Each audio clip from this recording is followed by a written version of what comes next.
2023 October 7 തൂഫാൻ അൽ-അഖ്സ എന്ന് പേരിടപ്പെട്ട ഹമാസിന്റെ പോരാളികൾ നടത്തിയ ആ പോരാട്ടത്തിലൂടെയാണ്, ചെറുത്തുനിൽപ്പിലൂടെയാണ് ഇസ്രയേലും ഫലസ്തീനും തമ്മിലുള്ള യുദ്ധം ആരംഭിച്ചത് എന്നാ ചിലർ തെറ്റിദ്ധരിച്ചിരിക്കുന്നത്. ചരിത്രം അറിയാത്തത് കൊണ്ടല്ല പ്രിയപ്പെട്ടവരെ, ചരിത്രത്തെ ബോധപൂർവമായി വക്രീകരിക്കുവാനുള്ള ആസൂത്രിതമായ ശ്രമങ്ങൾക്ക് നേതൃത്വം നൽകുന്നതിന്റെ ഭാഗമായിട്ടാണ് പ്രിയപ്പെട്ടവരെ അങ്ങനെ ചെയ്തുകൊണ്ടിരിക്കുന്നത്.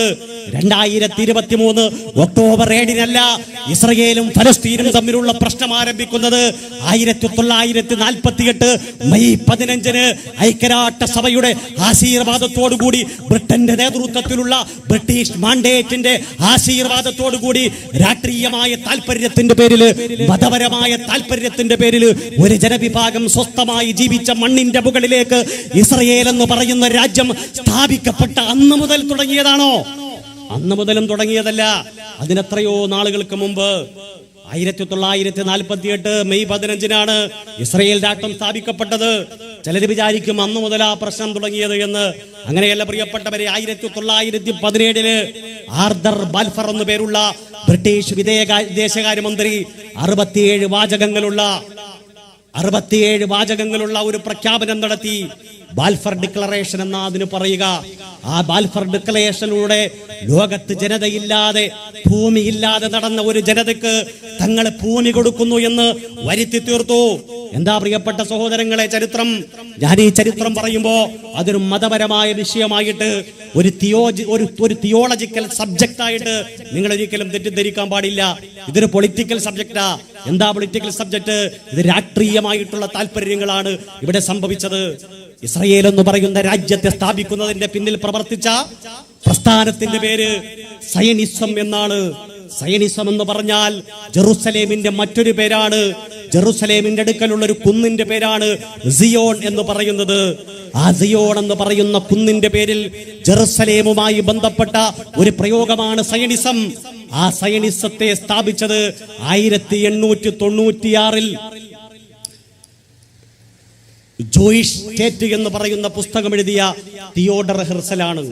തിയോഡർ ഹെർസൽ തൊട്ടടുത്ത വർഷം സ്വിറ്റ്സർലൻഡിലെ ബേസിൽ എന്ന് പറയുന്ന പ്രദേശത്ത് 17 രാജ്യങ്ങളിലെ 200 പ്രതിനിധികളെ വിളിച്ചിട്ട് ഒരു സമ്മേളനം നടത്തി. അതാണ് ഇസ്രയേൽ എന്ന് പറയുന്ന രാജ്യം രൂപീകരിക്കപ്പെടുന്നതിന്റെ ആദ്യത്തെ പടി.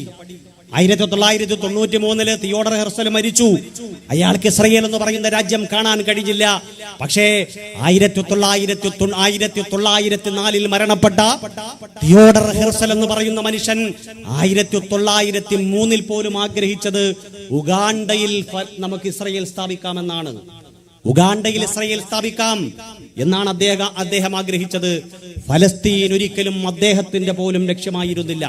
പിന്നെ എങ്ങനെയാണ് ഫലസ്തീൻ എന്ന് പറയുന്ന രാജ്യത്തെ വെട്ടിമുറിച്ചിട്ട് അവിടെയുള്ള അറബ് ജനതയെ തുരത്തി ഓടിച്ചിട്ട് ലക്ഷോപലക്ഷം മനുഷ്യർ ഇന്നും പിറന്ന മണ്ണിലേക്ക് തിരിച്ചു വരാൻ കഴിയാതെ വ്യത്യസ്തമായ രാജ്യങ്ങളുടെ ഇരുമ്പ് പറകൾ കൊണ്ട് മറയ്ക്കപ്പെട്ട, ടാർപോളിനടിച്ച തിൻഷീറ്റ് കൊണ്ട് കുത്തി മറയ്ക്കപ്പെട്ട അഭയാർത്ഥി ക്യാമ്പുകളിൽ നരക തുല്യമായ ജീവിതം നയിച്ചുകൊണ്ടിരിക്കുമ്പോ പ്രിയപ്പെട്ട സഹോദരങ്ങളെ, അതിന്റെ ഒക്കെ പിന്നിൽ ചില രാജ്യങ്ങളുടെ മതപരമായ, രാഷ്ട്രീയമായ താല്പര്യങ്ങൾ സംരക്ഷിക്കുക ഇടപെടലായിരുന്നു എന്ന് കൃത്യമായിട്ട് നമ്മൾ മനസ്സിലാക്കണം. ഞാൻ പറഞ്ഞു വന്നത്, ഫലസ്തീനികളെ ഹമാസുകാരെ അല്ലെങ്കിൽ ഗസക്കാരെ ഭീകരവാദി എന്ന് വിളിക്കുന്നു. കാരണം എന്താണ്? ഭീകരവാദി എന്ന് വിളിക്കരുത് എന്ന് അവർക്ക് ലോകത്തോട് ആവശ്യപ്പെടാൻ കഴിയുന്നില്ല. കാരണം അവരൊരു ഭീകരവാദ പ്രവർത്തനവും ചെയ്യുന്നില്ല. ഭീകരവാദ പ്രവർത്തനം ചെയ്യാത്ത അവരെ നിരന്തരമായി ഭീകരവാദി എന്ന് വിളിക്കുമ്പോ പ്രിയപ്പെട്ടവരെ, യാഥാർത്ഥ്യം എന്താണ് എന്ന് തീർച്ചയായിട്ടും നമ്മൾ തിരിച്ചറിയണം. അവര് പറയുന്നത് രഹസ്യമൊപ്പിയെടുക്കുന്നതിന് വേണ്ടി ആകാശത്തിന്റെ മുകളിൽ വട്ടമിട്ട് പറക്കുന്ന ഹെറോൺ ടിപി എന്ന് പേരുള്ള ആളില്ലാ വിമാനത്തിൽ സ്ഥാപിക്കപ്പെട്ട ക്യാമറകളിലൂടെ തങ്ങളുടെ ജീവിതത്തിന്റെ രഹസ്യങ്ങൾ ഒപ്പിയെടുക്കുന്ന ഒരു ജനതയ്ക്ക് രഹസ്യമില്ല, സ്വകാര്യതകളില്ല. സ്വകാര്യതകൾ മുഴുവനും അങ്ങ് ഇസ്രയേലിന്റെ പാർലമെന്റിന്റെ അകത്തളത്തിൽ ഇരുന്നു കൊണ്ട് അവിടുത്തെ പ്രതിരോധ മന്ത്രി വീക്ഷിച്ചുകൊണ്ടിരിക്കുന്ന ഗതികെട്ട ഒരു സമീപനമാണ് പ്രിയപ്പെട്ട സഹോദരങ്ങളെ ഫലസ്തീൻ ജനത അനുഭവിച്ചു കൊണ്ടിരിക്കുന്നത്. അവര് പറയുന്നു, ഞങ്ങളുടെ രഹസ്യങ്ങൾ നിങ്ങൾ ചോർത്തിയെടുക്കരുതേ എന്ന്. അങ്ങനെ പറഞ്ഞാൽ അതിനെ മലയാളത്തിൽ വെണ്ടക്ക അക്ഷരത്തിൽ അച്ചുതരത്തുന്ന മാധ്യമങ്ങളടക്കം വിളിക്കുന്ന പേരെന്തെന്നറിയുമോ? ഭീകരവാദം. ഭീകരവാദമെന്ന പ്രിയപ്പെട്ട സഹോദരങ്ങളെ അവരെ വിളിക്കുക. രണ്ടാമതൊന്നുകൂടി ഞാൻ പറയട്ടെ, നിങ്ങൾ ഗസയിലേക്ക് കടന്നാൽ അതിർത്തിയുടെ സമീപത്ത് കാണുന്ന ബലൂണുകൾ കടന്നിട്ട് ആ കൊച്ചു പ്രദേശത്തേക്ക് നിങ്ങൾ കടന്നു ചെന്നാൽ പ്രിയപ്പെട്ട സഹോദരങ്ങളെ, ഓരോ കിലോമീറ്ററുകൾക്കും ഇടയിൽ നിങ്ങൾക്ക് ചെക്ക് പോസ്റ്റുകൾ കാണാൻ സാധിക്കും. ഓരോ കിലോമീറ്ററുകൾക്കുമിടയിൽ നിങ്ങൾക്ക് ചെക്ക് പോസ്റ്റുകൾ കാണാൻ സാധിക്കും. എന്താണ് പ്രിയപ്പെട്ട സഹോദരങ്ങളെ ചെക്ക് പോസ്റ്റുകൾ അവിടെ സ്ഥാപിക്കപ്പെട്ടതിന്റെ കാരണം എന്താണ് എന്ന് നിങ്ങൾക്കറിയുമോ?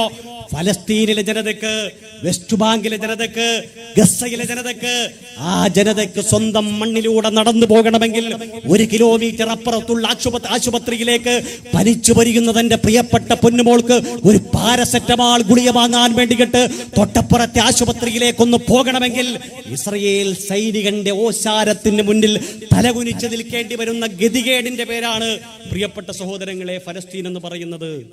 മരിച്ചു പൊരിയുന്ന ഭരണവക്ത്രത്തിൽ പിടയുന്ന പ്രിയപ്പെട്ട മകനെ നെഞ്ചത്തോട് ചേർത്ത് വെച്ചിട്ടൊരു ഉമ്മ ആശുപത്രിയിലേക്ക് പോകുന്നതിന് വേണ്ടിയിട്ട് വരുമ്പോ വീട്ടിന്റെ മുന്നിൽ സ്ഥാപിക്കപ്പെട്ട ചെക്ക് പോസ്റ്റുകൾക്ക് മുന്നിൽ ഇസ്രയേലി അടയാഭരണങ്ങൾ ധരിച്ച, ഇസ്രയേലിന്റെ പട്ടാളത്തിന്റെ വസ്ത്രങ്ങൾ ധരിച്ച സൈനികർ കാത്തുനിൽപ്പുണ്ടാവും. അവർ ചോദിക്കുന്ന ചോദ്യങ്ങൾക്ക് കൃത്യമായി മറുപടി പറഞ്ഞാലും ആ ഉമ്മക്ക് കടന്നു പോകാൻ കഴിയില്ല. തെളിവുകൾ ചോദിക്കും, എവിഡൻസുകൾ ആവശ്യപ്പെടും. അങ്ങനെ ഒന്നും നൽകിയാൽ പോലും ഒരു പക്ഷേ 1 കിലോമീറ്റർ അപ്പുറത്തുള്ള പ്രിയപ്പെട്ട മകനെ ഒന്ന് കാണിക്കാൻ ആശുപത്രിയിലേക്ക് പോകാൻ ഒരു ഉമ്മക്ക് കഴിയാത്ത ഒരു ഇടമാണ് ഫലസ്തീൻ എന്ന് പറയുന്നത്. അങ്ങനെ പോകാൻ കഴിയാതെ എത്രയോ കുട്ടികൾ ചെക്ക് പോസ്റ്റുകൾക്ക് മുന്നിൽ പിടഞ്ഞു മരിച്ചതിന്റെ വാർത്തകൾ പ്രിയപ്പെട്ടവരെ ഞാനും നിങ്ങളുമൊക്കെ കേട്ടിട്ടുണ്ട്. 1 കിലോമീറ്റർ അപ്പുറത്താണ് ആശുപത്രി. മരണം കാത്തുകിടക്കുന്ന കുഞ്ഞിനെ തോളിൽ വാരിയിട്ടിട്ട് ആശുപത്രിയിലേക്ക് ആതുര സേവനത്തിന് കൊണ്ടുപോകാൻ അനുവദിക്കാത്ത കാപാലികന്മാർ ചെക്ക് പോസ്റ്റുകൾ തീർത്തിട്ട് ഒരു ജനതയെ തടഞ്ഞിടുമ്പോ ആ ജനത പറയുന്നു, മരിക്കാൻ പോകുന്ന എന്റെ പ്രിയപ്പെട്ട മകനെ ആശുപത്രിയിൽ കൊണ്ടുപോകാനുള്ള അവകാശം എനിക്ക് വേണം എന്നാണ് ഫലസ്തീനികൾ പറയുന്നത്. അങ്ങനെ പറഞ്ഞാൽ അതിനെയാണ് ഇവർ വിളിക്കുന്നത് ഭീകരവാദം. ഭീകരവാദം എന്ന് വിളിക്കും. അവിടെയും അവസാനിക്കുന്നില്ല പ്രിയപ്പെട്ട സഹോദരങ്ങളെ. ഇവിടെ നേരത്തെ ആരോ സൂചിപ്പിക്കുന്നത് ഞാൻ കേട്ടു. 40 കിലോമീറ്റർ നീളമുള്ള 12 കിലോമീറ്റർ വീതിയുള്ള ഒരു പ്രദേശത്തിന്റെ പേരാണ് ഗസ എന്ന് പറയുന്നത്. അതിൽ 40 കിലോമീറ്ററും കടൽപ്പരപ്പാണ്. കടൽപ്പരപ്പെന്ന് കേൾക്കുമ്പോൾ പ്രിയപ്പെട്ടവരെ മനസ്സിൽ ഒരുപാട് സന്തോഷമുണ്ടാകും. കാരണം നമ്മളൊക്കെയും വൈകുന്നേരങ്ങളിൽ ജീവിതത്തിന്റെ ടെൻഷൻ മാറ്റാൻ വേണ്ടിയിട്ട് ബീച്ചുകളിലേക്കൊക്കെ സഞ്ചരിക്കുന്നവരാണ്. അതുകൊണ്ട് ഫലസ്തീനികൾക്ക്, പ്രത്യേകിച്ച് ഗസക്കാർക്ക് എപ്പോഴും കടലിന്റെ ഓളങ്ങളും മലയൊളികളും കേട്ടുകൊണ്ടിരിക്കാമെന്ന് പ്രിയപ്പെട്ട സഹോദരങ്ങളെ നമ്മൾ തെറ്റിദ്ധരിക്കാൻ സാധ്യതയുണ്ട്. പക്ഷേ നമ്മൾ മനസ്സിലാക്കേണ്ടത്, ആ കടൽ തീരത്ത് താമസിക്കുന്ന ഒരു മത്സ്യത്തൊഴിലാളിക്ക് സ്വന്തം വീട്ടുമുറ്റത്തുള്ള കടലിലേക്ക് ഇറങ്ങിയിട്ട് ഉച്ചനേരത്തൊന്ന് കറിവെക്കാൻ ഒരു മത്സ്യത്തെ പിടിക്കണമെങ്കിൽ ഇസ്രയേലിന്റെ സൈനികാധിപന്മാരുടെ മുന്നിൽ മുട്ടിലിഴയേണ്ടി വരുന്ന ഗതികേടിന്റെ പേരാണ് പ്രിയപ്പെട്ടവരെ ഫലസ്തീൻ എന്ന് പറയുന്നത്. സ്വന്തം വീട്ടുമുറ്റത്ത് അലമാലകൾ ആഞ്ഞടിക്കുന്ന സാഗരത്തിലേക്ക് ഇറങ്ങിയിട്ട് തന്റെ വീട്ടിൽ ഉച്ചയ്ക്ക് വയസ്സെന്ന് കഴിയുന്ന പ്രിയപ്പെട്ട കുഞ്ഞിന് ഒരു കറി വെക്കാൻ, മീൻ പിടിക്കാനുള്ള അവകാശം നിഷേധിക്കപ്പെട്ടു. ഒരുപാട് സമ്മർദ്ദങ്ങൾ ഉണ്ടായപ്പോ ഇസ്രയേലുകാരൻ പറഞ്ഞു, മീൻ പിടിച്ചോ, പക്ഷേ 10 നോട്ടിക്കൽ മൈലിന്റെ അപ്പുറത്തേക്ക് നിങ്ങൾ പോകാൻ പാടില്ല. 10 നോട്ടിക്കൽ മൈൽ എന്ന് പറയുന്ന അളവ് നമുക്കറിയാം. കടലുമായി ബന്ധപ്പെട്ട് പ്രിയപ്പെട്ടവരെ വളരെ കുറഞ്ഞ ഒരു ദൂരമാണത്. അവിടെ പോയാൽ സാധാരണ മത്സ്യത്തൊഴിലാളികൾക്ക് മത്സ്യമൊന്നും കിട്ടാറില്ല. അവര് പുറം കടലിലേക്കാണ് പോവുക. പുറംകടലിലേക്ക് പോകാൻ അനുവദിക്കില്ല.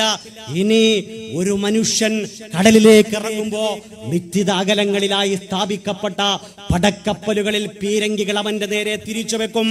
അവൻ കടന്നുപോയ ദൂരം എത്രയെന്ന് അളക്കാൻ അവിടെ മാപിനി ഉണ്ടാവില്ല. ഇസ്രയേലുകാരന് ഇഷ്ടപ്പെട്ടില്ലെങ്കിൽ ഉടൻ തന്നെ മത്സ്യത്തൊഴിലാളിയുടെ നെഞ്ചത്തേക്ക് അവൻ വെടിവെക്കും.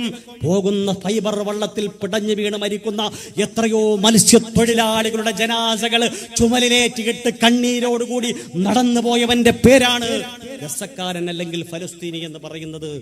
സ്വന്തം വീട്ടുമുറ്റത്തെ കടൽ വളപ്പിലിറങ്ങിയിട്ട് ഒരു മത്സ്യം പിടിക്കാനുള്ള അവകാശമില്ലാത്തവന്റെ പേരാണ് ഫലസ്തീനി. ഇനി ആ കടലിന്റെ ഓളപ്പരപ്പുകൾക്ക് സമീപം പരന്നു കിടക്കുന്ന മണൽ തരികളിലൂടെ തന്റെ 7 വയസ്സുള്ള, തന്റെ 8 വയസ്സുള്ള കുട്ടിയെ ഒന്ന് പട്ടം പറത്താൻ അനുവദിക്കാമെന്ന് ഒരു ഉപ്പ വിചാരിക്കട്ടെ. വൈകുന്നേരങ്ങളിൽ സൂര്യനസ്തമിക്കുന്ന സമയത്ത് മനോഹരമായ അസ്തമാന ശോഭ കാണാൻ വേണ്ടിയിട്ട് കടൽ തീരത്തേക്ക് വന്നിട്ട് ആകാശത്തേക്ക് ആഹ്ലാദത്തിന്റെ ഭാഗമായിട്ട് ഒരു ബലൂൺ ഉയർത്തിയാൽ, ഒരു പട്ടം പറത്തിയാൽ, പട്ടം പറത്തുന്ന പിഞ്ചുകുഞ്ഞിന്റെ നെഞ്ചിന്റെ നേരെ വെടിവെക്കുന്ന ഭീകരതയുടെ പേരാണ് പ്രിയപ്പെട്ടവരെ ഇസ്രായേൽ എന്ന് പറയുന്നത്. അവർ ചെയ്ത കുറ്റമെന്താ? ഭീകരവാദമല്ല. സ്വന്തം വീട്ടുമുറ്റത്തെ മണൽപ്പരപ്പിൽ പട്ടം പറത്തിയ കാരണത്തിന്റെ പേരിൽ നെഞ്ചത്ത് വെടിയേറ്റ് പിടഞ്ഞു വീട് വരച്ചു പോയ ഫലസ്തീനിന്റെ മക്കളുടെ കഥ അറിയുമോ പ്രിയപ്പെട്ടവരെ? അവരെയാണ് നമ്മൾ ഭീകരവാദി എന്ന് വിളിക്കുന്നത്. നമ്മളിവിടെ വിപണികളിൽ വിൽക്കപ്പെടുന്നതായ ഇസ്രായേലിന്റെ ഉൽപ്പന്നങ്ങൾ വാങ്ങിയിട്ട് പ്രിയപ്പെട്ട മക്കളുടെ മുന്നിലേക്ക് വെക്കുമ്പോ പ്രിയപ്പെട്ടവരെ ചോര പുരണ്ട ആഹാരമാണ് നമ്മുടെ പ്രിയപ്പെട്ട മക്കൾ കഴിക്കുന്നത് എന്ന് നമ്മൾ ചിന്തിക്കണം. ഇസ്രായേലിന്റെ നരാധമന്മാർ പാവപ്പെട്ട പിഞ്ചു മക്കളുടെ നെഞ്ചത്തേക്ക് വെടികുതിർക്കാൻ വേണ്ടിയിട്ട് സാമ്പത്തിക ശേഖരണം നടത്തുന്ന ഉൽപ്പന്നങ്ങൾ വാങ്ങിയിട്ട് കേരളത്തിന്റെ തെരുവോരങ്ങളിൽ പ്രിയപ്പെട്ട മക്കൾക്ക് മുന്നിൽ കാഴ്ചവെക്കുമ്പോ എന്റെ ഉപ്പ, മനസ്സമാധാനമില്ലാതെ നമുക്ക് എങ്ങനെയാ ജീവിക്കാൻ കഴിയുക? മനസ്സമാധാനത്തോടുകൂടി എങ്ങനെയാ നമുക്ക് ജീവിക്കാൻ കഴിയുക? കാരണം ഇസ്രായേലിന്റെ പാവപ്പെട്ട പെഞ്ചുകുഞ്ഞിന്റെ ഗദ്ഗതവും കണ്ണീരും ചോരത്തുള്ളികളും പിരണ്ട ആഹാരമാണ്, ഇസ്രായേലിന്റെ ഉൽപ്പന്നമാണ് നമ്മുടെ മക്കൾക്ക് വേണ്ടിയിട്ട് നമ്മൾ വാങ്ങിക്കൊടുക്കുന്നത്. അവിടെയുള്ള കുട്ടികൾ ഭീകരവാദം ചെയ്തതുകൊണ്ടല്ല അവരെ കൊല്ലുന്നത്, തീവ്രവാദം ചെയ്തതുകൊണ്ടല്ല അവരെ കൊല്ലുന്നത്. കടും വർണ്ണ നിലത്തിലുള്ള ബലൂണുകൾ മുകളിലേക്ക് പകർത്തിയിട്ട് ഒരു വൈകുന്നേരത്തിന്റെ സായം സന്ധ്യയില് പ്രിയപ്പെട്ട ഉപ്പയുടെ കൈ പിടിച്ചിട്ട് കുഞ്ഞിളം കാലുകളിൽ മണൽ പതപ്പുകളിൽ പതപ്പിച്ചിട്ട് നടന്നു പോയപ്പോ ബലൂൺ പറത്തി എന്ന കുറ്റത്തിന്റെ പേരിൽ വെടിവെച്ചു കൊല്ലപ്പെട്ട എത്രയോ മക്കളുണ്ട് പ്രിയപ്പെട്ടവരെ. അവിടെയും അവസാനിക്കുന്നില്ല. പട്ടം പറത്തിയാലും അത് കുറ്റമാണ്. നിങ്ങൾക്കറിയാം, ഗസയിൽ ഇപ്പൊ ഉപരോധമാണ്. ഉപരോധമെന്ന് പറഞ്ഞാൽ ആ നാടിന് പുത്തരിയല്ല. കാരണം എല്ലാ ദിവസവും അക്രമം നടന്നുകൊണ്ടിരിക്കുന്നു. ഇവിടെ ഇവർ പറയുന്നു ഹമാസ് പോരാളികളെ പ്രതിരോധിക്കുന്നു എന്ന്. പ്രിയപ്പെട്ടവരെ, എന്നാൽ ഫലസ്തീനിന്റെ ഭാഗമായ വെസ്റ്റ് ബാങ്കിലേക്ക് നിങ്ങൾ ചെല്ല്. അവിടെ ഹമാസ് അല്ലല്ലോ ഭരിക്കുന്നത്, അവിടെ ഫത്ഹ് പാർട്ടിയാ ഭരിക്കുന്നത്. ഫത്ഹ് പാർട്ടി ഭരിക്കുന്ന വെസ്റ്റ് ബാങ്കിൽ മഹ്മൂദ് അബ്ബാസിന്റെ നേതൃത്വത്തിലുള്ള ഭരണകൂടം നിലനിൽക്കുന്ന വെസ്റ്റ് ബാങ്കിലേക്ക് പ്രിയപ്പെട്ടവരെ, ഇന്നലെയാണ് വെസ്റ്റ് ബാങ്കിന്റെ മുകളിലേക്ക് ഡ്രോൺ വർഷിച്ചിട്ട് 5 മനുഷ്യരെ കൊന്നുകളഞ്ഞത്. അത് വാർത്തകളിൽ വന്നു. വാർത്തകളിൽ വരാത്ത എത്രയോ സംഭവങ്ങളുണ്ട്. ഓരോ വൈകുന്നേരങ്ങളിലേക്കും വെസ്റ്റ് ബാങ്കിലെ വീട്ടിന്റെ മുന്നിലേക്ക് വന്നിട്ട് ഇസ്രായേലിന്റെ പട്ടാളക്കാർ മുട്ടികിട്ട് കൈപിടിച്ച് വിലങ്ങണിയിച്ച് കൊണ്ടുപോകുന്ന ചെറുപ്പക്കാരുടെ എണ്ണം എത്രയാണെന്ന് അറിയുമോ പ്രിയപ്പെട്ടവരെ? 10,000-കണക്കിന് എണ്ണമാണ്. ആരാ തിരിച്ചു വന്നത്? ഇസ്രായേലി പട്ടാളക്കാരന്റെ കയ്യിൽ വിലങ്ങണിയിക്കപ്പെട്ട് കൊണ്ടുപോയ ഒരു ചെറുപ്പക്കാരനും വെസ്റ്റ് ബാങ്കിലേക്ക് ഒരിക്കലും തിരിച്ചു വന്നിട്ടില്ല. തിരിച്ചു വരാതിരിക്കുന്ന ചെറുപ്പക്കാർക്ക് വേണ്ടിയിട്ട് എവിടെയെങ്കിലും ഒന്ന് ശബ്ദമുയർത്തിയാൽ പ്രിയപ്പെട്ട സഹോദരങ്ങളെ, നമ്മുടെ മാധ്യമങ്ങൾ പറയും ഫലസ്തീനികൾ ഭീകരവാദം ചെയ്യുന്നു. പലരും പറയുന്നു ഫലസ്തീനികളോടൊക്കെ നമുക്ക് സ്നേഹമുണ്ട്, നമ്മുടെ പ്രശ്നം ഹമാസാണ്. ഹമാസ് എന്ന് പറഞ്ഞാൽ ഒരു പ്രതിരോധ പ്രസ്ഥാനമല്ല പ്രിയപ്പെട്ടവരെ. 2006 മുതൽ ഇന്ന് എത്രയാ? 2023 അവസാനിക്കാൻ പോകുന്നു. 2006 മുതൽ അവിടെയുള്ള ജനങ്ങൾ ജനാധിപത്യപരമായ തെരഞ്ഞെടുപ്പിലൂടെ തെരഞ്ഞെടുത്ത മനുഷ്യരുടെ സംഘത്തിന്റെ പേരാണ് ഹമാസ്. വലിഞ്ഞു കയറി വന്നവരല്ല, ഹെലികോപ്റ്ററിൽ വന്നവരല്ല, കെട്ടിയിറക്കിയവരല്ല, ഗസയിലേക്ക് നുഴഞ്ഞു കയറിയവരല്ല. ആ മണ്ണിൽ പിറന്നവരാണവർ, ആ മണ്ണിൽ ജീവിച്ചവരാണവർ. സ്വന്തം കൂടപ്പിറപ്പുകൾ അഭയാർത്ഥി ക്യാമ്പുകളിൽ നരകിക്കുന്നത് കണ്ടപ്പോ മടങ്ങി വരാനൊരിടമില്ലാതെ അന്യരാജ്യങ്ങളുടെ അഭയാർത്ഥി ക്യാമ്പുകളിൽ ഖബറൊരുക്കി വെക്കേണ്ടി വന്ന പ്രിയപ്പെട്ട സഹോദരങ്ങൾക്ക് വേണ്ടിയിട്ട് സ്വന്തം രാജ്യത്തിന്റെ വിമോചന പോരാട്ടത്തെ സ്വപ്നം കണ്ടുകൊണ്ട് ഒരുമിച്ച് കൂടിയ പ്രതിഫലേച്ഛയില്ലാത്ത മനുഷ്യ സ്നേഹത്തിന്റെ പേരാണ് പ്രിയപ്പെട്ടവരെ ഹമാസ് എന്ന് പറയുന്നത്. ആ ഹമാസിനെയാണ് വിളിക്കുന്നത്. അവരാണ് പ്രശ്നം. ഹമാസ് ചെയ്തത് എന്താണ് പ്രിയപ്പെട്ടവരെ? ഹമാസ് എന്ന് പറഞ്ഞാൽ ഗസയാണ്, ഗസ എന്ന് പറഞ്ഞാൽ ഹമാസാണ്. അതുകൊണ്ടാണ് ഹിബ എന്ന് പേരുള്ള 5 വയസ്സുകാരി വെസ്റ്റ് ബാങ്കിലുള്ള തന്റെ അമ്മായി വിളിച്ചിട്ട് ആ കുട്ടിയോട് ചോദിച്ചു. ആ ഫോൺ ശകലങ്ങൾ വീഡിയോ ക്ലിപ്പുകളായി നമ്മുടെയൊക്കെ സാമൂഹ്യ മാധ്യമ അക്കൗണ്ടുകളിൽ വന്നിട്ടുണ്ട്. വിശ്വസനീയമാണ്. Al Jazeera പുറത്തുവിട്ടതാണ്.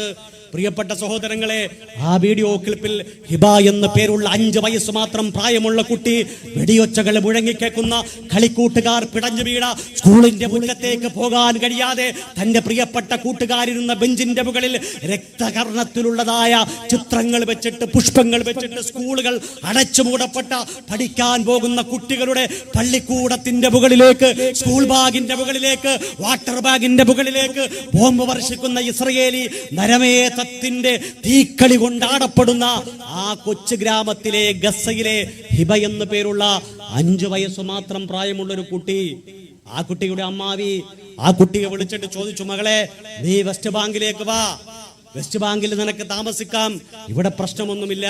അപ്പോൾ പറയുന്നത് എന്തെന്നറിയുമോ, എന്റെ ഉപ്പ രാവിലെ പാല് വാങ്ങാൻ വേണ്ടിയിട്ട് പോയതാണ്, പാലൊന്നും കിട്ടാക്കനിയാണ് അവിടെ, എന്റെ വാപ്പ എനിക്ക് വേണ്ടിയിട്ട് തിരിച്ചു വരും.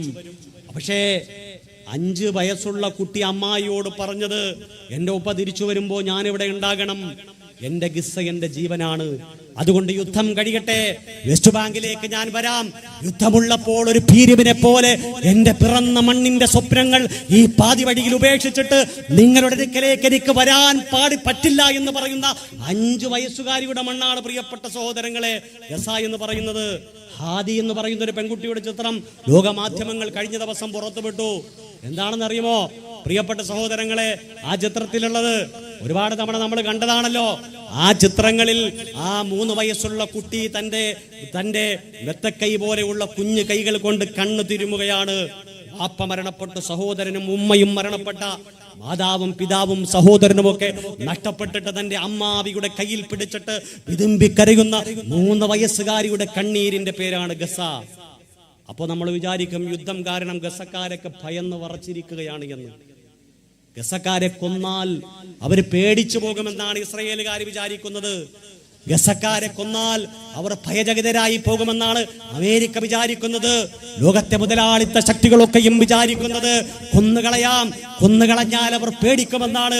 എന്നാൽ പ്രിയപ്പെട്ട സഹോദരങ്ങളെ, ഒരു കാര്യം മനസ്സിലാക്കിക്കോ, അവിടെയുള്ള ഓരോ മനുഷ്യരുടെയും വീടുകളിൽ മരണപ്പെടുന്ന രക്തസാക്ഷികളുടെ അവരുടെ ചേതനയേറ്റ ശരീരത്തെ ചുമലിലേറ്റിട്ട് പോകുന്ന മനുഷ്യരുടെ നാടാണ് പ്രിയപ്പെട്ടവരെ ഗസ എന്ന് പറയുന്നത്.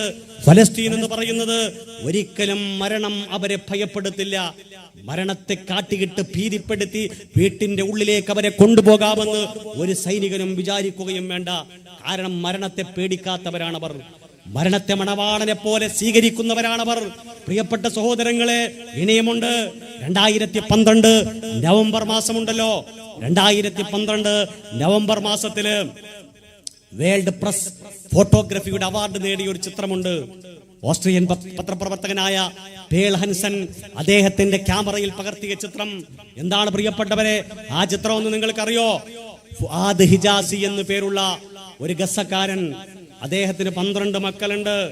അദ്ദേഹത്തിന്റെ ഭാര്യയോടൊപ്പം മക്കളോടൊപ്പം വൈകുന്നേരം ജോലി കഴിഞ്ഞിട്ട് വീട്ടിലേക്ക് വന്നിട്ട് വീഡിയോ തുറന്നു വെച്ചിട്ട്, TV തുറന്നു വെച്ചിട്ട് യുദ്ധവാർത്തകൾ കണ്ടുകൊണ്ടിരുന്ന ഫുആദ് ഹിജാസി എന്ന് പറയുന്ന മനുഷ്യന്റെ വീടിന്റെ മുകളിലേക്ക് ബോംബ് വർഷിച്ചു. ഇസ്രയേലിന്റെ പട്ടാളക്കാർ ബോംബ് വീണ് തരിപ്പണമായപ്പോൾ ഉപ്പയും ഉമ്മയും മക്കളുമൊക്കെ മരിച്ചുപോയി. കുറച്ചുപേര് മാത്രം രക്ഷപ്പെട്ടു. 3 മക്കൾ മരിച്ചു. മരിച്ച 3 മക്കളിൽ ഒരാളുടെ പ്രായം 2 വയസ്സാണ്, വേറൊരാളുടെ പ്രായം 3 വയസ്സാണ്. ആ 2 മക്കളെയും ചുമലിലേറ്റിയിട്ട് ചോര പുരണ്ട പിഞ്ചുമക്കളുടെ ശരീരവുമായിട്ട് ആശുപത്രിയിലേക്ക് പോയി. അതിനുശേഷം പള്ളിയിലേക്ക് ജനാസ അടക്കുന്നതിന് വേണ്ടിയിട്ട് കൊണ്ടുപോകുന്ന ചിത്രത്തെ പേൾ ഹൻസൻ എന്ന് പറയുന്ന മാധ്യമ പ്രവർത്തകൻ തന്റെ ക്യാമറ കണ്ണുകൾ കൊണ്ട് ഒപ്പിയെടുത്തിട്ട് ലോകത്തിന്റെ മുന്നിൽ പ്രദർശിപ്പിച്ചപ്പോ പ്രിയപ്പെട്ട സഹോദരങ്ങളെ, 3 വയസ്സുള്ള 2 വയസ്സ് മാത്രം പ്രായമുള്ള 2 കുട്ടികളുടെ ചേതനയേറ്റ രക്തം പുരണ്ട ശരീരത്തെ ചുമലിലേറ്റിട്ട് പള്ളിയിലേക്ക് ആത്മാഭിമാനത്തോടുകൂടി നടന്നു പോകുന്ന ഗസക്കാരുടെ ചിത്രം കണ്ടവരാണ് ഞാനും നിങ്ങളും. അതുകൊണ്ട് ഗസക്കാര് മരണം കണ്ടിട്ട് പേടിച്ചു പോകുമെന്ന് നമ്മൾ തെറ്റിദ്ധരിക്കണ്ട. ആ ഫുആദ് ഹിജാസിയും ആ 2 വയസ്സായ കുട്ടിയും ഭീകരവാദ പ്രവർത്തനം ചെയ്തതുകൊണ്ടല്ല പ്രിയപ്പെട്ടവരെ പള്ളിയിലേക്ക് അവരെ വലിച്ചിഴക്കപ്പെട്ടത്. അവരുടെ ചേതനയേറ്റ ശരീരങ്ങൾ ചുമലിലേറ്റിട്ട് ചോരയിട്ടുന്ന ശരീരവുമായി സഹോദരങ്ങൾക്ക് പള്ളിയിലേക്ക് പോകേണ്ടി വന്നത് അവർ ലോകത്തെന്തെങ്കിലും അപരാധങ്ങൾ പ്രവർത്തിച്ചതിന്റെ പേരിലല്ല. 2 വയസ്സും 3 വയസ്സും മാത്രമുള്ള കുട്ടിയുടെ മുകളിലേക്ക് പോലും ബോംബ് വർഷിക്കാൻ ഒരു മടിയുമില്ലാത്ത കിരാതത്വത്തിന്റെ ആസരുതയുടെ നിഷ്ഠൂരതയുടെ പേരാണ് പ്രിയപ്പെട്ട സഹോദരങ്ങളെ ഇസ്രയേൽ എന്ന് പറയുന്നത്. അതനുഭവിക്കുന്ന ജനതയാണ് ഫലസ്തീനിന്റെ ജനത. നമുക്കറിയാം ആ ഫലസ്തീനിന്റെ ജനതയെ സംബന്ധിച്ചിടത്തോളം കുട്ടികൾ അവരുടെ 12.5 ലക്ഷം കുട്ടികളാണ് ഗസയിലുള്ളത്. മൊത്തം ജനസംഖ്യ 23 ലക്ഷം. അതിൽ 12.5 ലക്ഷത്തോളം കുട്ടികളാണ്. ജനസംഖ്യയുടെ 50% കുട്ടികളാണ്. 14 വയസ്സിൽ താഴെ മാത്രം പ്രായമുള്ള കുട്ടികളാണ്. ആ കുട്ടികൾക്ക് മുകളിലാണ് പ്രിയപ്പെട്ട സഹോദരങ്ങളെ ലോകത്തെ ഏറ്റവും മാരക പ്രഹരശേഷിയുള്ള ആയുധ ശേഖരങ്ങൾ കൊണ്ടുവന്ന് കുമിഞ്ഞുകൂടുമ്പോ കോൺക്രീറ്റ് സൗധങ്ങൾക്കിടയിൽ പടഞ്ഞു ഭരിക്കുന്ന പ്രിയപ്പെട്ട മക്കളുടെ കണക്കെടുത്തിട്ട് ലോകത്തിലെ ഒരു മാധ്യമങ്ങളും ആ മനുഷ്യത്വഹിതത്വം, ആ മനുഷ്യ ഹത്യക്കെതിരെ പ്രതിരോധിക്കാൻ വേണ്ടിയിട്ട് തയ്യാറാകുന്നില്ല എന്നുള്ളതാണ്. കഴിഞ്ഞ ദിവസം പുറത്തു വന്ന വാർത്ത, അത്തരത്തിൽ ഫലസ്തീനിനെ പിന്തുണയ്ക്കുന്ന പോസ്റ്റുകൾ ഫേസ്ബുക്കിൽ ഇട്ടാൽ ആ പോസ്റ്റുകൾ തന്നെ നീക്കം ചെയ്യുമെന്നാണ് പറയുന്നത്. ആ പോസ്റ്റുകൾ തന്നെ നീക്കം ചെയ്യും. എന്താ ചെയ്യുന്നത്? രണ്ടാം ഇന്തിഫാദയുടെ സമയത്ത് ലോകമാധ്യമങ്ങൾ മുഴുവൻ ശ്രദ്ധിച്ച ഒരു വാർത്തയുണ്ട്. എന്താണെന്നറിയുമോ പ്രിയപ്പെട്ടവരെ? മുഹമ്മദ് ദുറ എന്ന പേരുള്ള ഒരു ഫലസ്തീനി, ടീഷർട്ട് ഇട്ട, നന്നായിട്ട് ക്ലീൻ ഷേവ് ചെയ്ത, അവിടെ ഒരു സോഷ്യൽ ആക്ടിവിസ്റ്റ് ആയ ഒരു മനുഷ്യനാണ് അദ്ദേഹം. തന്റെ മകനെയും പിടിച്ചിട്ട് അദ്ദേഹം ഒന്ന് പുറത്തേക്ക് ഇറങ്ങിയപ്പോ ഇസ്രയേലിലെ പട്ടാളക്കാരുടെ മുന്നിൽപ്പെട്ടു. ഇസ്രയേലിലെ പട്ടാളക്കാര് ആ മനുഷ്യനെ കൊല്ലാൻ വേണ്ടിയിട്ട് നെഞ്ചിന്റെ നേരെ പീരങ്കി ഉയർത്തി വെച്ചപ്പോ അദ്ദേഹത്തിന്റെ മകൻ കയറിയിട്ട് വാപ്പയെ വെടിവെക്കല്ലേ എന്ന് പറഞ്ഞു. വെടിവെക്കല്ലേ എന്ന് പറഞ്ഞു തീരുന്നതിന്റെ മുന്നേ ആ കൊച്ചുകുട്ടിയുടെ നെഞ്ചത്തേക്കാണ് ഇസ്രയേല് പട്ടാളക്കാരന്റെ വെടിപതിച്ചത്. പോയിന്റ് ബ്ലാങ്കില് വെടിയേറ്റ് 3 തവണ വെടിയേറ്റ് ഉപ്പയുടെ മടിയിലേക്ക് രക്തം ചിതറിയിട്ട് പിടഞ്ഞ് വീഴുന്ന കുട്ടിയുടെ ചിത്രം ലോകമാധ്യമങ്ങൾ മുഴുവൻ ശ്രദ്ധിച്ചു. ഫ്രാൻസ് 2 എന്ന് പറയുന്ന ഒരു മാധ്യമമാണ് അതിന്റെ ക്യാമറാമാനാണ് ആ ചിത്രത്തെ ലോകത്തിന്റെ മുന്നിൽ മുഴുവനും എത്തിച്ചത്. എപ്പോഴാത്? 2006 സംഭവം. എന്നിട്ട് ഇവിടെ എന്തെങ്കിലും മാറ്റമുണ്ടായോ പ്രിയപ്പെട്ട സഹോദരങ്ങളെ? ഏതെങ്കിലും വൻകിട ശക്തികൾ ഇന്ന് ഇസ്രയേലിനെ പ്രതിരോധിക്കാനുള്ള സ്വാഭാവികമായ അവകാശമുണ്ട് എന്ന് പറഞ്ഞ് ഈ രാജ്യത്തിന്റെ പൈതൃകത്തെ മുഴുവൻ ബലികഴിച്ചിട്ട് മഹാത്മജിയും ജവഹർലാൽ നെഹ്റു അടക്കമുള്ള 1990 വരേക്കും ഈ രാജ്യം പിന്തുടർന്നു പോയ വിദേശ നയകാര്യ തന്ത്രങ്ങളെ മുഴുവനും ലംഘിച്ചുകൊണ്ട് ഇസ്രയേൽ എന്ന് പറയുന്ന കിരാത രാജ്യത്തിന് പിന്തുണ നൽകിയ രാജ്യത്തിന്റെ ഭരണകൂടത്തോട് ഞങ്ങൾക്ക് ചോദിക്കുവാനുള്ളത്, ഞങ്ങളൊക്കെയും ഇന്ത്യക്കാരാണ്. ഞങ്ങൾ ജവഹർലാൽ നെഹ്റുവിന്റെ പ്രധാനമന്ത്രിയായിരുന്ന നാട്ടിൽ പിറന്നവരാണ് പ്രിയപ്പെട്ട സഹോദരങ്ങളെ. 1960 ജവഹർലാൽ നെഹ്റു ഗസ സന്ദർശിച്ചു. ഗസ സന്ദർശിച്ചതിന് ശേഷം അദ്ദേഹം തിരിച്ചു വരുമ്പോ ആകാശത്ത് വെച്ചിട്ട് അദ്ദേഹം സഞ്ചരിച്ച UN-ന്റെ നിയന്ത്രണത്തിലുള്ള വിമാനത്തിനെ മൊസാദ് എന്ന് പറയുന്ന ഇസ്രയേലിന്റെ സൈനിക വ്യൂഹം, ഇസ്രയേലിന്റെ ചാര സംഘടനയുടെ നേതൃത്വത്തിൽ UN-ന്റെ വിമാനം തടഞ്ഞു വെച്ചു. മാധ്യമങ്ങളിൽ മുഴുവൻ വാർത്തയായി. പക്ഷേ ജവഹർലാൽ നെഹ്റു ഒരക്ഷരവും മിണ്ടിയില്ല.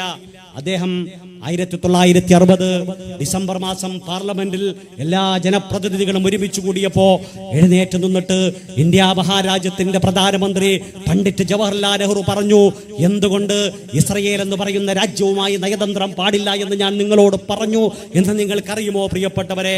എന്തുകൊണ്ടാണ് ഇസ്രയേലിലേക്ക് ഇന്ത്യ രാജ്യത്തിന്റെ ഒരു അംബാസഡറെ പോലും വെക്കാൻ പാടില്ല എന്ന് നിങ്ങളോട് ഞാൻ പറയാനുള്ള കാരണമെന്തെന്നറിയുമോ?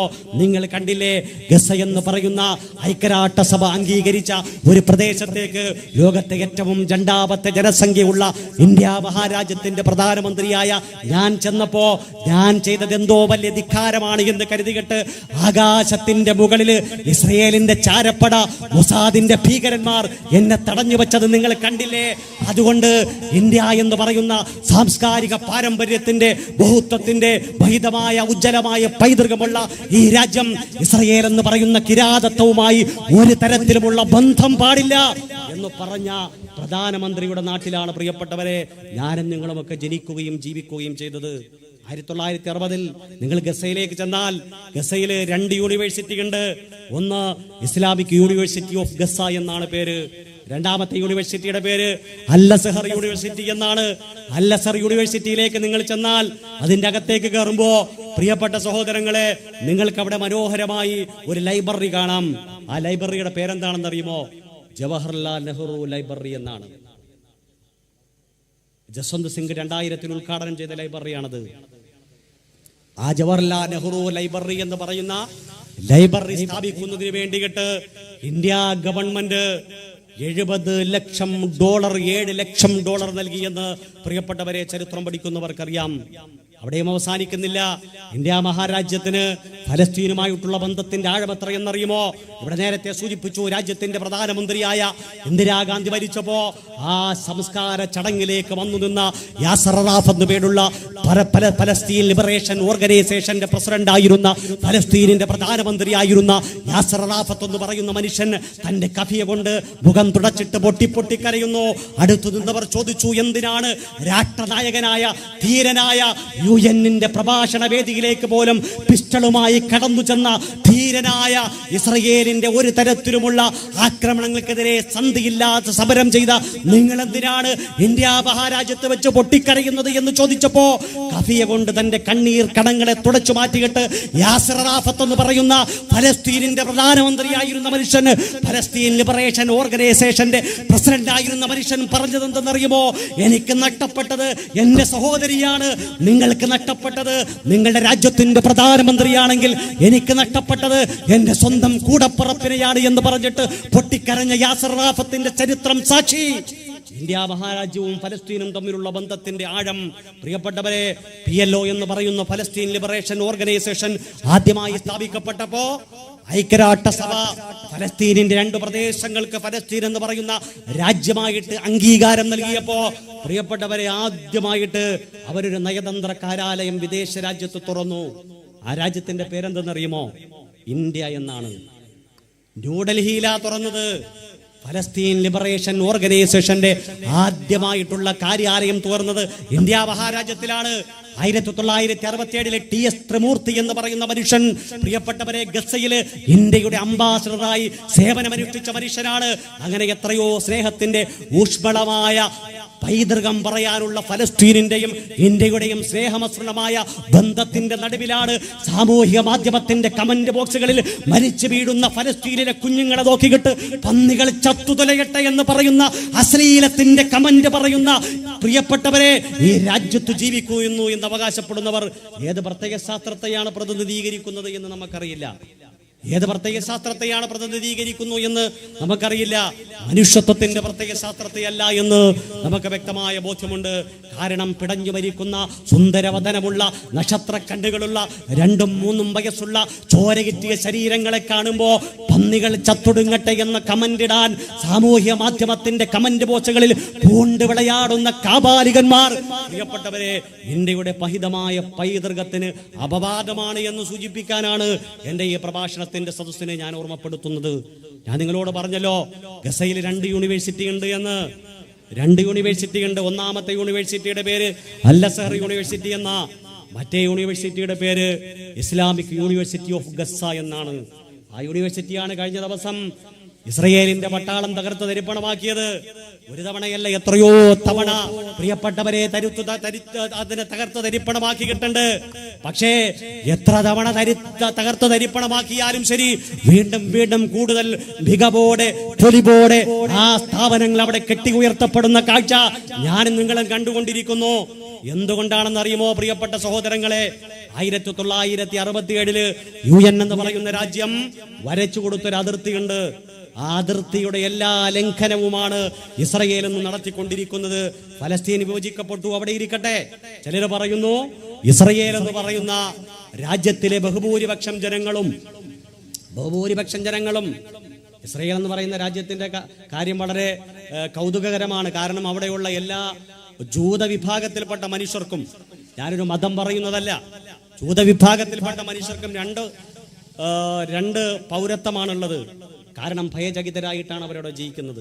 അവരങ്ങോട്ട് വന്നതിന്റെ പിന്നിൽ ഒരുപാട് രാഷ്ട്രീയമുണ്ട്. വ്യത്യസ്തമായ നാടുകളിൽ ചിതറിക്കിടന്നവരാണവർ. കാരണം എന്താണെന്ന് നമുക്കറിയാം. യൂറോപ്പ് എന്ന് പറയുന്ന പ്രദേശത്തു നിന്ന് ആട്ടിയോടിക്കപ്പെട്ടവരാണവർ. എന്തുകൊണ്ടാണ് ആട്ടിയോടിക്കപ്പെട്ടത് എന്നറിയുമോ പ്രിയപ്പെട്ട സഹോദരങ്ങളെ? ഞാനൊരു മതപരമായ വിഷയം പറയുന്നു എന്ന് തെറ്റിദ്ധരിക്കരുത്. ഞാൻ പറയുന്നത് ചരിത്രമാണ്. എന്തുകൊണ്ടാണ് ജൂതന്മാര് യൂറോപ്പിലെവിടെയും കാണാതെ ആട്ടിയോടിക്കപ്പെടുകയും മധ്യേഷ്യൻ രാജ്യങ്ങളിലേക്ക് അവർ കുടിയേറിപ്പാർക്കുകയും ചെയ്തത് എന്ന് ചോദിച്ചാൽ അതിനൊരു വലിയ ചരിത്രമുണ്ട്. കാരണം റോമൻ ഗവർണറായ പിലാത്തോസ് എന്ന് പറയുന്ന മനുഷ്യന് യേശുക്രിസ്തുവിനെ പിടിച്ചുകൊടുത്തത് ജൂതന്മാരാണ് എന്നാണ് ക്രൈസ്തവ മതവിശ്വാസികളുടെ ഒരു വിശ്വാസം. യൂറോപ്പിൽ അതിന് മതവുമായി ബന്ധമുണ്ടോ എന്നൊന്നും പ്രിയപ്പെട്ട സഹോദരങ്ങളെ നമ്മൾ ചോദിക്കണ്ട.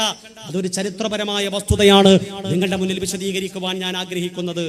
അങ്ങനെ സ്വന്തം ദൈവമായി ദൈവപുത്രനായി വിശ്വസിക്കുന്ന യേശുക്രിസ്തുവിനെ റോമൻ ഗവർണറായ പിലാത്തോസിന് വേണ്ടിയിട്ട് ഒറ്റിക്കൊടുത്ത ജൂദാസിന്റെ പിന്മുറക്കാരെന്ന നിലയിൽ യഹൂദമത വിഭാഗവും ക്രൈസ്തവ മതവിഭാഗവും തമ്മിൽ ഒരുപാട് മാനസിക അനൈക്യങ്ങളുണ്ട്.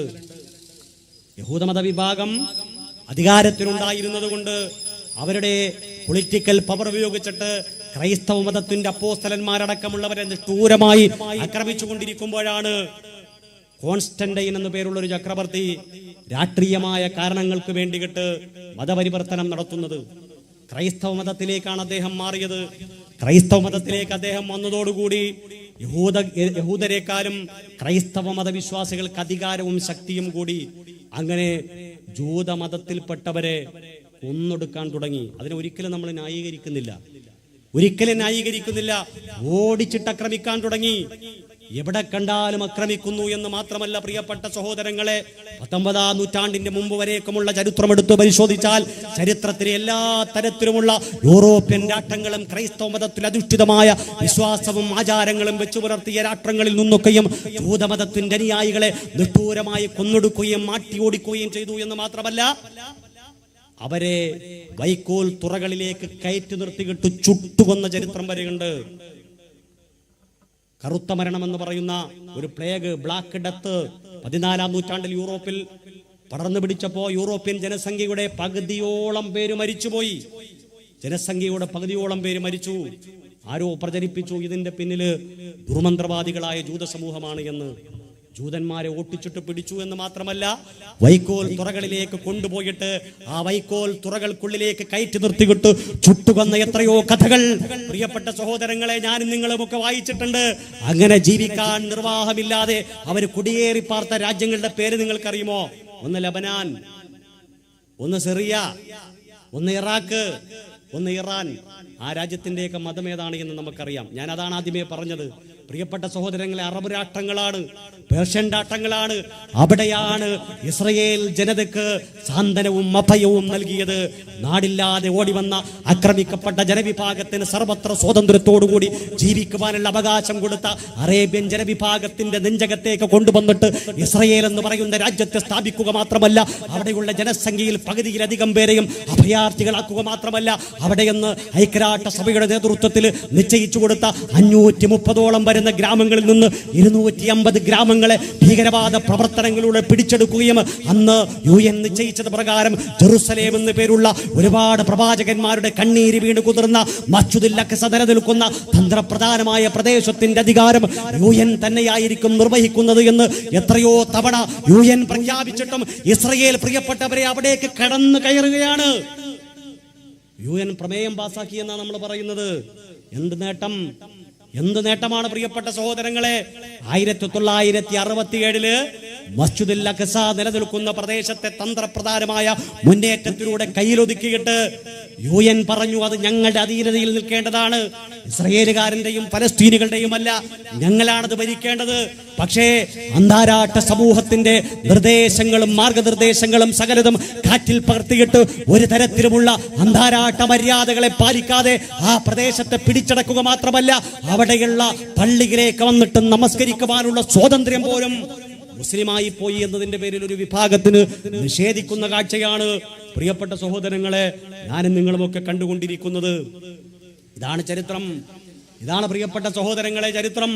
ഞാൻ പറഞ്ഞു വന്നത്, അങ്ങ് ഗസയില് രണ്ടാമതൊരു യൂണിവേഴ്സിറ്റി ഉണ്ട്. ആ യൂണിവേഴ്സിറ്റിയാണ് എത്രയോ തവണ ഇസ്രയേലിന്റെ ടങ്കറുകൾ ഉപയോഗിച്ചിട്ട് ഇസ്രയേലിന്റെ ഏറ്റവും വില കൂടിയ പ്രതിരോധ മാരകശേഷിയുള്ള പ്രഹരശേഷിയുള്ള ആയുധങ്ങൾ ഉപയോഗിച്ചിട്ട് തകർത്തു തരിപ്പണമാക്കി. എത്രയോ തവണയാണ് പ്രിയപ്പെട്ട സഹോദരങ്ങളെ അത് തകർത്തു തരിപ്പണമാക്കിയത്. പക്ഷെ ഒരു കാര്യം നമ്മൾ മനസ്സിലാക്കണം, തകർത്തിടുമ്പോഴൊക്കെയും രണ്ടാമത് തന്നെ പുനർനിർമ്മിക്കുകയാണ്. കാരണം എന്താണെന്നറിയുമോ പ്രിയപ്പെട്ടവരെ? എന്താണ് അതിന്റെ കാരണമെന്നറിയുമോ? കാരണം തകർത്തിടുമ്പോൾ പോലും പുനർനിർമ്മിക്കാൻ കഴിയുന്ന ഒരു വിശ്വാസം അവരുടെ ഹൃദയത്തിലുണ്ട്. കാരണം നിങ്ങൾ ഇസ്ലാമിക് യൂണിവേഴ്സിറ്റി ഓഫ് ഗസ എന്നറിയപ്പെടുന്ന ആ യൂണിവേഴ്സിറ്റിയിലേക്ക് നിങ്ങൾ കടന്നു ചെല്ലുമ്പോൾ വലതുവശത്തായിട്ട് നിങ്ങൾക്ക് ഒരു അഡ്മിനിസ്ട്രേഷൻ ബ്ലോക്ക് കാണാം. അഡ്മിനിസ്ട്രേഷൻ ബ്ലോക്കിന്റെ ഉള്ളിലേക്ക് നിങ്ങൾ കടന്നു ചെല്ലുമ്പോൾ നിങ്ങളെ അഭിമുഖീകരിക്കുന്ന ആദ്യത്തെ വാചകം എന്താണെന്നറിയുമോ? ഒന്നാമത്തെ വാചകം ജെറുസലേമിലേക്ക് 70 കിലോമീറ്റർ എന്നാണ്. ജെറുസലേം എന്ന് പറഞ്ഞാൽ മുസ്ലിം സമൂഹത്തെ സംബന്ധിച്ചിടത്തോളം നിരവധി പ്രവാചകന്മാരുടെ കണ്ണീര് വീണ മണ്ണാണ്, പ്രബോധനം നടന്ന മണ്ണാണ്. ജെറുസലേമിലേക്ക് 70 കിലോമീറ്റർ എന്ന് പറയുന്ന അക്ഷരങ്ങൾ വായിച്ചിട്ടാണ് ആ ഗസ യൂണിവേഴ്സിറ്റിയിൽ പഠിക്കുന്ന ഓരോ വിദ്യാർത്ഥികളും അവരുടെ ഓരോ ദിവസവും കടന്നു ചെല്ലുമ്പോഴും ഇറങ്ങി വരുമ്പോഴും വായിക്കുന്ന വാചകം എന്തെന്നറിയുമോ പ്രിയപ്പെട്ടവരെ? ജെറുസലേമിലേക്ക് 70 കിലോമീറ്റർ നഷ്ടപ്പെട്ടു പോയ, അന്യാധീനപ്പെട്ടു പോയ തങ്ങളുടെ പ്രിയപ്പെട്ട പ്രവാചകന്മാരുടെ ആദർശ ബന്ധുക്കളുടെ പാരമ്പര്യവും പൈതൃകവുമുള്ള മണ്ണിനെ തിരിച്ചു പിടിക്കുക എന്നുള്ളതാണ് തങ്ങളുടെ ഉത്തരവാദിത്വമെന്ന് മനസ്സിലാക്കിയിട്ട് പോരാട്ടത്തെ പഠനമാക്കി, പഠനത്തെ പോരാട്ടമാക്കി, പ്രതിരോധമാക്കിയിട്ട് ജീവിക്കുന്ന ഒരു ജനവിഭാഗത്തിന്റെ സർവകലാശാലകളെ ലോകത്തെ ഏറ്റവും വലിയ ആയുധ ശേഖരം കൊണ്ട് മൺകൂറ്റയാക്കാൻ, കോൺക്രീറ്റ് സൗധമാക്കാൻ എത്ര തവണ ശ്രമിച്ചാലും പ്രിയപ്പെട്ടവരെ വർദ്ധിത വീര്യത്തോടുകൂടി അത് വീണ്ടും വീണ്ടും പുനർനിർമ്മിക്കപ്പെടുമെന്നാണ് പ്രിയപ്പെട്ട സഹോദരങ്ങളെ ചരിത്രങ്ങൾ നമ്മെ ഓർമ്മപ്പെടുത്തുന്നത്. ചരിത്രം നമ്മെ പഠിപ്പിക്കുന്ന സംഗതി ഇതാണ്. ഒരു സുദീർഘമായ പ്രഭാഷണത്തിലുള്ള ഒരു സാഹചര്യം ഇവിടെ ഇല്ല എന്ന് എനിക്ക് വ്യക്തമായ ബോധ്യമുണ്ട്. ഇനിയും കൂടുതലായി പരത്തി പറയുന്നത് ഒരിക്കലും ഭംഗിയല്ല എന്നുള്ള പൂർണ്ണമായ വിശ്വാസം എനിക്കുണ്ട്. അതുകൊണ്ട് പ്രിയപ്പെട്ട സഹോദരങ്ങളെ, ഇവിടെ നടക്കുന്ന പ്രതിഷേധം എന്ന് പറയുമ്പോൾ അവിടേക്ക് ഉപരോധത്തിൽ അകപ്പെട്ടു പോയ പാവപ്പെട്ട മനുഷ്യര്, ഇരുമ്പ് മറ കൊണ്ട് തീർക്കപ്പെട്ട റഫയുടെ അതിർത്തിയുടെ തൊട്ടുപുറത്ത് ആയിരക്കണക്കിന് മനുഷ്യർക്ക് കഴിക്കാൻ കഴിയുന്ന ഭക്ഷണ വിഭവങ്ങൾ കെട്ടിക്കിടക്കുമ്പോഴും പോലും ഒരു റൊട്ടി എടുത്തിട്ട് തന്റെ മക്കൾക്കൊന്ന് കഷ്ണം വെച്ചു കൊടുക്കാനുള്ള അവകാശം നിഷേധിക്കപ്പെട്ടു പോയ പാവപ്പെട്ട ഉമ്മമാരുടെ കണ്ണീരിന് വേണ്ടിയിട്ടാണ് പ്രിയപ്പെട്ട സഹോദരങ്ങളെ നമ്മൾ ഐക്യദാർഢ്യം പ്രഖ്യാപിക്കുന്നത്. നിങ്ങൾക്കറിയുമോ, മാവി മർമറ എന്ന് പറയുന്ന ഒരു സ്തൂപമുണ്ട് ഗസയിൽ.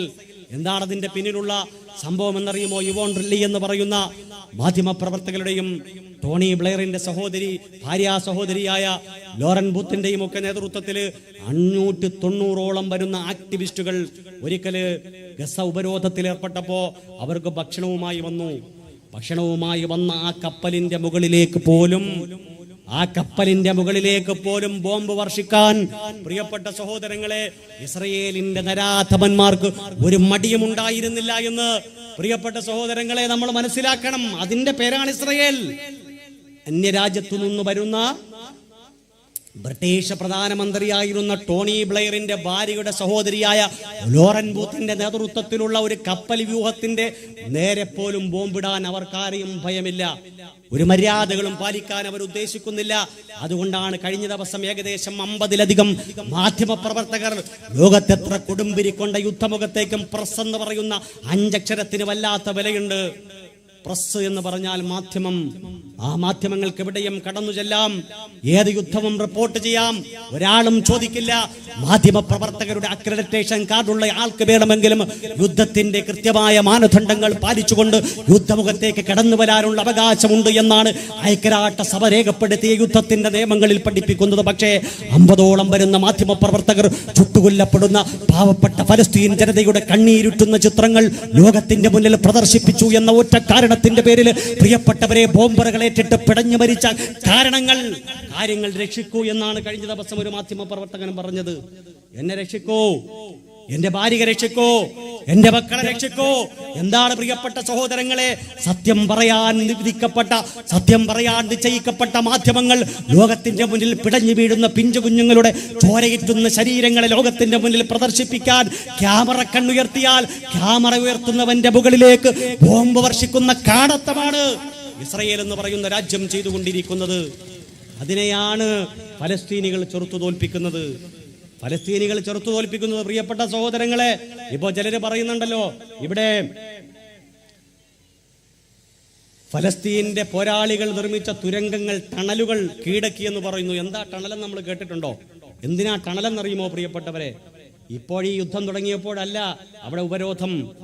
റഫ എന്ന് പറയുന്ന അവരുടെ രാജ്യത്തേക്ക് പ്രവേശിക്കാനുള്ള അതിർത്തികൾ എത്രയോ കാലമായി അടക്കപ്പെട്ടിരിക്കുന്നു. പനിച്ചു വരികയുന്ന പ്രിയപ്പെട്ട മകൾക്കൊരു പാരസെറ്റമോൾ ഗുളിക വാങ്ങണമെങ്കിൽ ഈജിപ്റ്റ് എന്ന് പറയുന്ന അയൽ രാജ്യത്തേക്ക് പോകേണ്ടി വരുന്ന ഫലസ്തീനിയെ സംബന്ധിച്ചിടത്തോളം അടച്ചുമൂടപ്പെട്ട വാതിലിന്റെ മുന്നിൽ വെള്ളം നിഷേധിക്കപ്പെട്ട്, വായു നിഷേധിക്കപ്പെട്ട്, ഇന്റർനെറ്റ് നിഷേധിക്കപ്പെട്ട്, വൈദ്യുതി നിഷേധിക്കപ്പെട്ട്, കൂരിരുട്ടിൽ തുറന്ന ജയിലിൽ ജീവിക്കേണ്ടി വരുന്ന ഫലസ്തീനികളെ സംബന്ധിച്ചിടത്തോളം അവരുടെ അതിജീവനത്തിന്റെയും പ്രതിരോധത്തിന്റെയും അടയാളമാണ് ടണൽ. ആ ടണൽ കീഴടക്കി എന്നാണ് ഇവിടെ ഇസ്രയേലുകാരൻ പറയുന്നത്. എന്താണ് ടണൽ എന്നറിയുമോ? പ്രിയപ്പെട്ടവരെ, ഈ കാണുന്ന കട്ടിയുള്ള മണ്ണൊന്ന് തുരന്നു പോകണമെങ്കിൽ തന്നെ എത്ര പ്രയാസമാണ് നമുക്ക്. പക്ഷേ 40 കിലോമീറ്ററും കടൽപ്പരപ്പുള്ള മണൽപ്പരപ്പുള്ള ഒരു പ്രദേശത്ത് ഒരു വിഭാഗം അതിന്റെ ഉള്ളിലൂടെ തുരങ്കം നിർമ്മിക്കുന്നു. ആ തുരങ്കം ഒരുപക്ഷെ തുടങ്ങുന്നത് ഒരു പള്ളിക്കുള്ളിൽ നിന്നുമായിരിക്കും, മറ്റൊരു പക്ഷേ ഒരു ബാത്റൂമിന്റെ ഉള്ളിൽ നിന്നുമായിരിക്കും, ഇനിയും മറ്റൊരാളുടെ വീടിന്റെ ഉള്ളിൽ നിന്നുമായിരിക്കും. അത് അവസാനിക്കുന്നത് അങ്ങ് ഈജിപ്തിലാണ്. അത് നിർമ്മിക്കപ്പെട്ടിരിക്കുന്നത് മണലിന്റെ നടുവിലൂടെയാണ്. ഇവിടെ ഇസ്രയേലുകാർ പറയുന്നു തങ്ങളത് കണ്ടുമുട്ടി എന്നാണ് പറയുന്നത്. എങ്ങനെയാണ് പച്ചക്കള്ളങ്ങൾ പ്രചരിപ്പിക്കാൻ അവർക്ക് സാധിക്കുന്നത്?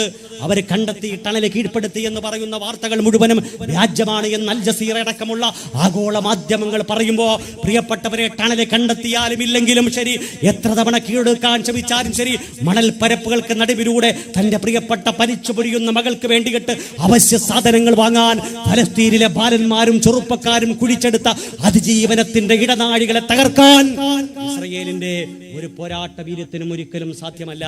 കാരണം അത് അവരുടെ അതിജീവനത്തിന്റെ സിംബലാണ്, അതിജീവനത്തിന്റെ മുദ്രയാണ്.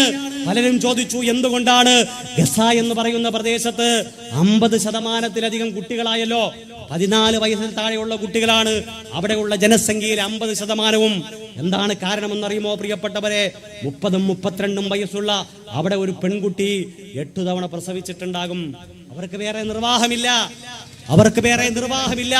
ഓരോ ദിവസവും ലോകത്തെ ഏറ്റവും വലിയ വൻകിട മുതലാളിത്ത സാമ്രാജ്യത്വ ശക്തികളെ കൂട്ടുപിടിച്ചിട്ട് ലോകത്തെ ഏറ്റവും വിലപിടിപ്പുള്ള മാരക പ്രതിരോധ പ്രഹരശേഷിയുള്ള ആയുധങ്ങൾ ഉപയോഗിച്ചിട്ട് സ്വന്തം മക്കളെ കൊന്നെടുക്കുമ്പോ വീണ്ടും പ്രസവിക്കുകയല്ലാതെ അവിടെയുള്ള സ്ത്രീകൾക്ക് നിർവാഹമില്ല.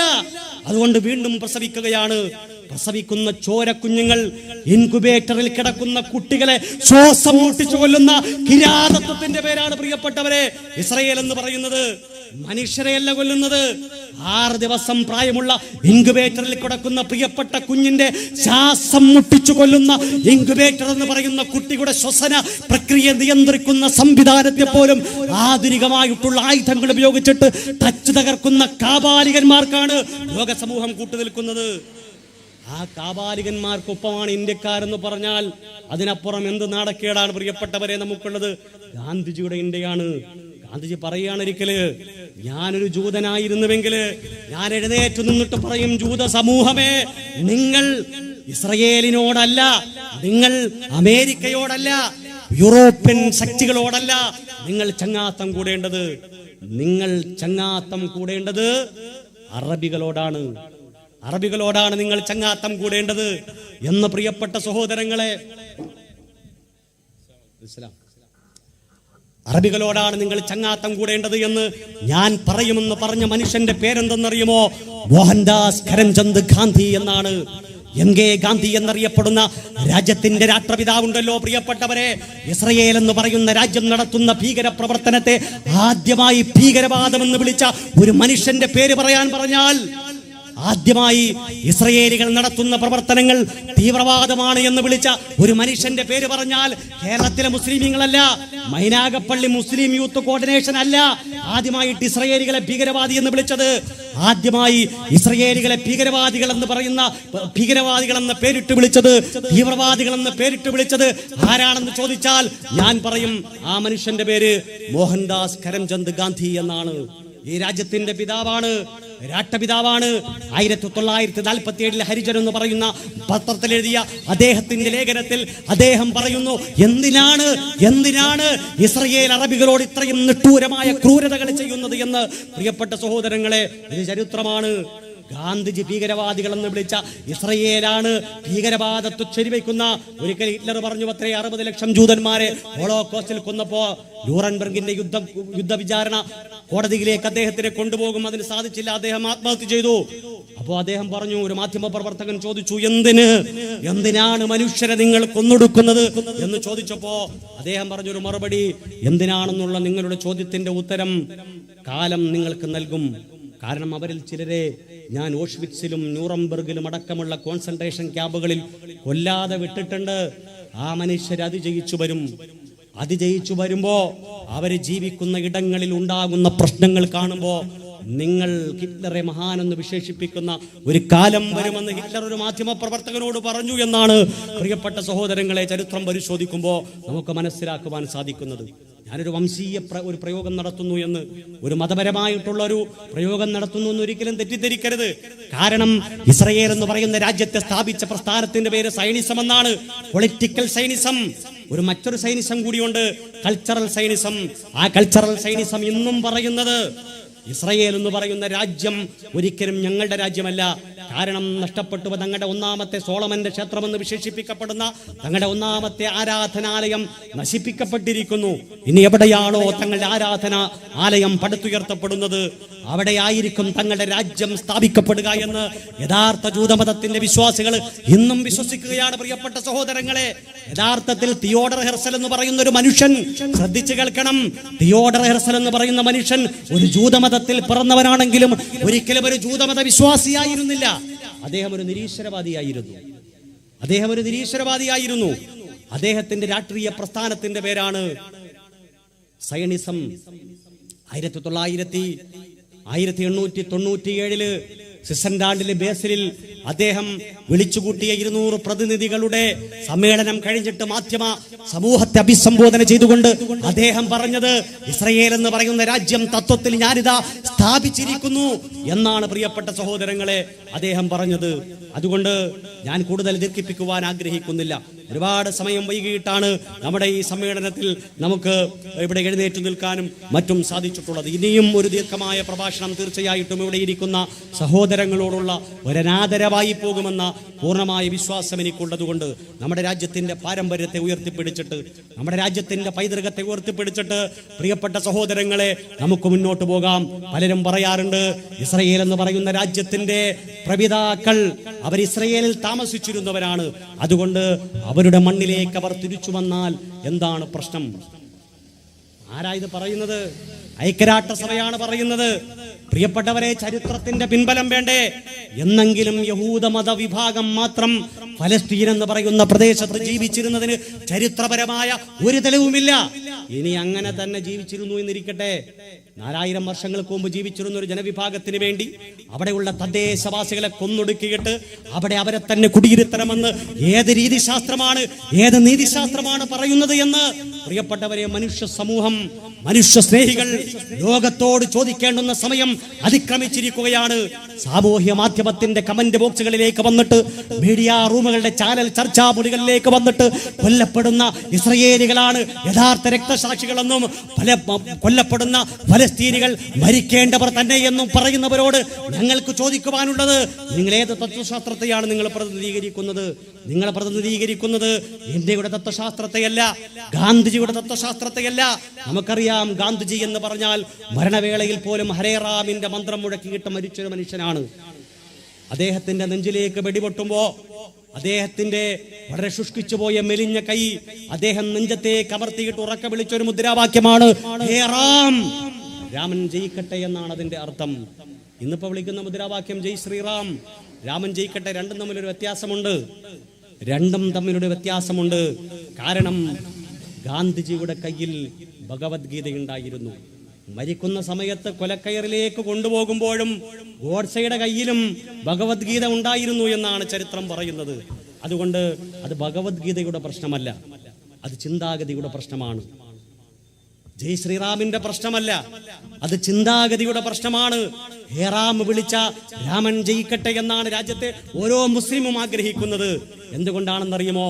കാരണം രാമന്റെ പാരമ്പര്യമുള്ള ഇന്ത്യ മഹാരാജ്യം സ്നേഹത്തിന്റെ പാരമ്പര്യമാണ്. അവിടെയാണ് സൂഫി ഖാൻഗാഹുകൾ ഉയർന്നത്, അവിടെയാണ് തുക്കാറാമും ഖനാദനും ഉണ്ടായത്, അവിടെയാണ് ഇവിടെയുള്ള കബീറടക്കമുള്ള രാജ്യത്തെ ഒരുപാട് ഹൈന്ദവ മതത്തിന്റെ പ്രപിതാക്കൾ ഉണ്ടായത് അവിടെയാണ് എന്ന് പ്രിയപ്പെട്ട സഹോദരങ്ങളെ നമ്മൾ തിരിച്ചറിയേണ്ടതുണ്ട്.